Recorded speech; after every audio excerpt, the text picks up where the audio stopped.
Vida Plena de volta pela Boa Vontade TV. No finalzinho do nosso programa, você já sabe, acontece um momento ecumênico de orações. Envolva seu nome de seus amigos e familiares nesse momento de paz. 0300 1007 940 ou 3224 1140, código 11. Bom, gente, vamos falar agora sobre saúde. Quando a cirurgia bariátrica é realmente necessária nos casos de obesidade? De acordo com a Organização Mundial da Saúde, a obesidade já atinge mais de 400 milhões de pessoas em todo o mundo. No Brasil, segundo o Ministério da Saúde, pelo menos 3,5 milhões de pessoas estão em estado de obesidade mórbida. Dados da Sociedade Brasileira de Cirurgia Bariátrica e Metabólica mostram que foram realizadas 60 mil operações no país no ano passado.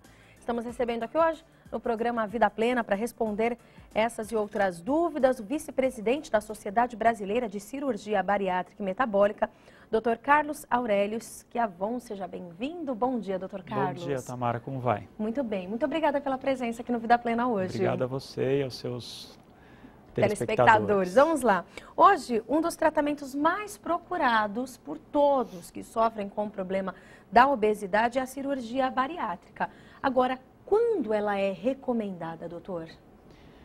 Essa pergunta é fundamental, né? Porque hoje, até com a mídia, né, que se faz em cima do tratamento cirúrgico da obesidade, muita gente procura e às vezes nem sempre existe a indicação da cirurgia, né? O critério mais fácil de entender, para que as pessoas entendam, é a utilização do que se recomenda, que é o índice de massa corpórea, né? O índice de massa corpórea é uma relação entre o peso e a altura do paciente, né? Você pega o seu peso em quilos e divide pela sua altura em metros ao quadrado. Não é muito simples a conta, mas dá para obter, tem vários sites que calculam isso automaticamente. Então, quem que tem indicação? Sim. Os pacientes que estão acima de 35 quilos por metro quadrado de índice de massa corpórea. Só para se ter uma ideia, o normal é entre 18,5 e 25, né? Isso seria um peso adequado para a altura. E quem está entre 35 e 40 de índice de massa corpórea, com alguma doença, que doença? Associada, diabetes, pressão alta, colesterol alterado, tem indicação. E os que estão acima de 40, independente de ter ou não ter doenças associadas, também tem indicação. Então, são os pacientes que têm a dita, o nome não é muito legal, mas é o chamado obesidade mórbida. Não é para obesidades mais leves. Certo. Isso quer dizer, então, doutor, que não adianta a pessoa ela achar que ela está com sobrepeso, chegar para o seu médico especialista e falar que quer realizar a cirurgia bariátrica. É necessário um acompanhamento, inclusive psicológico também, não é isso? Normalmente a cirurgia, os grupos que fazem esse tipo de cirurgia são grupos que têm uma equipe multidisciplinar, né? Sim. Então você tem o cirurgião, tem o clínico, o endocrinologista, tem o psicólogo, a nutricionista. Então são vários profissionais que vão ajudar esse paciente a entender o que vai acontecer com ele e fazer que o tratamento realmente dê bons resultados. E como essa cirurgia é realizada? Como é feita? Bom, existem duas formas de ser feita, da cirurgia ser feita, né? A cirurgia pelo método convencional, que a gente chama de cirurgia aberta, que é por aquela cirurgia que todos imaginam, né? Que está no imaginário da população, que é aquele corte na barriga e vai ser feita a cirurgia. Aí existem algumas técnicas que a gente pode tentar explicar, mas que muito frequentemente se chama de redução de estômago. E existe uma técnica que é mais recente, não é tão recente assim, mas bem mais recente, que é até motivo da campanha que você acho que depois vai comentar, da sociedade, que é a técnica por videolaparoscopia, que são feitos pequenos cortes ou pequenos furinhos, como a população gosta de chamar, e é uma técnica bem menos agressiva, onde se faz também, por exemplo, a redução de estômago.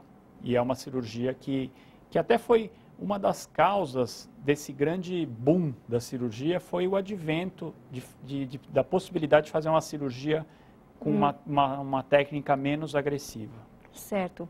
Agora, essa redução do estômago, né? Como isso acontece, doutor? Explica isso pra gente. A técnica mais realizada no mundo inteiro é uma técnica que pode se chamar de redução de estômago, mas não é só isso que é feito. Então, o que você faz?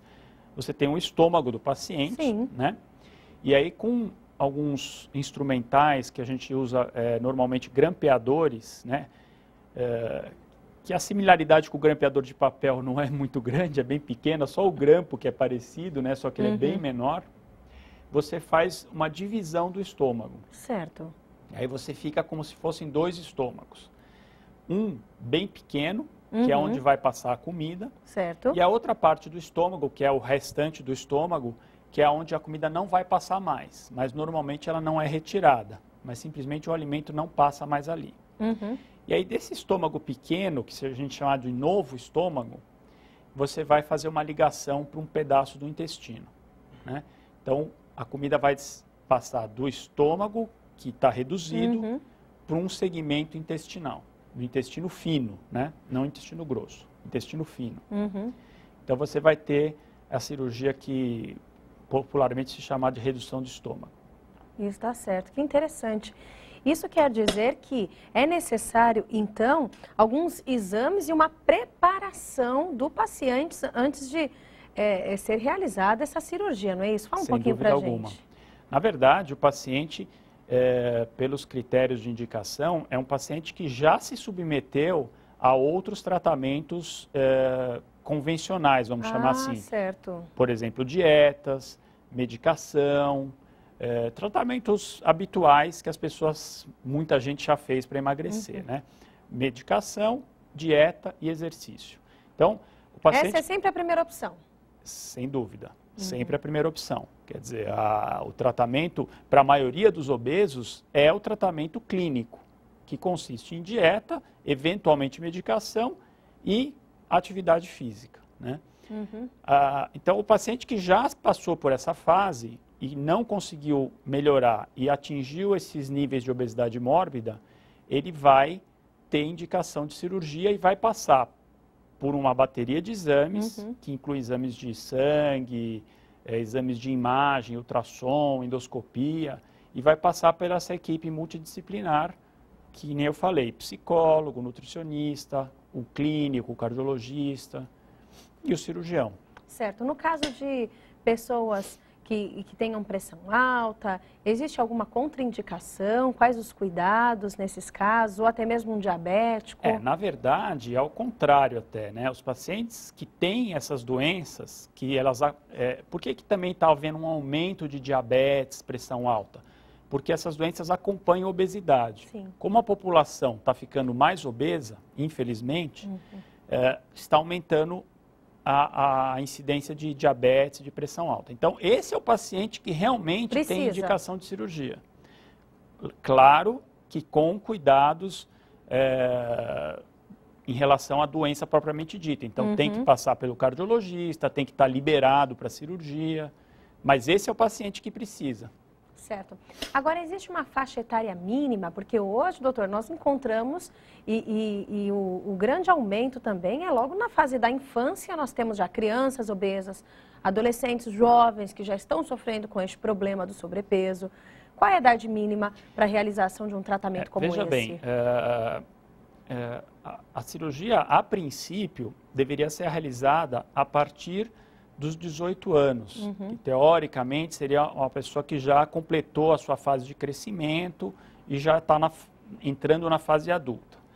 Mas nós sabemos que existem adolescentes hoje extremamente obesos, que sofrem inúmeros problemas do ponto de vista de saúde e do ponto de vista social. Claro. Né? O famoso bullying acontece muitas vezes por causa da obesidade também. Certo. Mas não é só isso, né? Não estou aqui falando que bullying é causado por obesidade, mas é uma das coisas que ajuda ao paciente ao adolescente sofrer alguma discriminação. Então, em casos especiais, quando você associa o endocrinologista, às vezes até o pediatra, e todos entram num consenso que aquele adolescente vai se beneficiar da cirurgia, ele pode ser operado. Mas toma-se muito mais cuidados do que se fosse um adulto. Isso está certo. Então, só que assim, a princípio, de preferência em quem já completou a sua fase de crescimento. Que é muito mais indicado.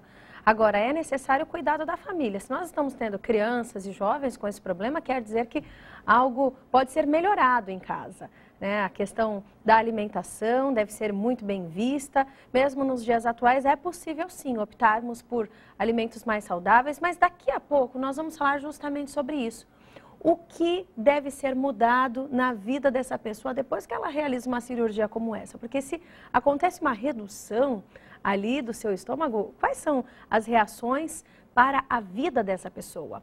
Vamos para o intervalo, daqui a pouco a gente continua com essa conversa aqui no programa Vida Plena, lembrando, claro, que você pode fazer as suas perguntas. Fique à vontade, o nosso telefone é o mesmo, 0300 10 07 940 ou 3224 1140, código 11. Já voltamos depois do intervalo.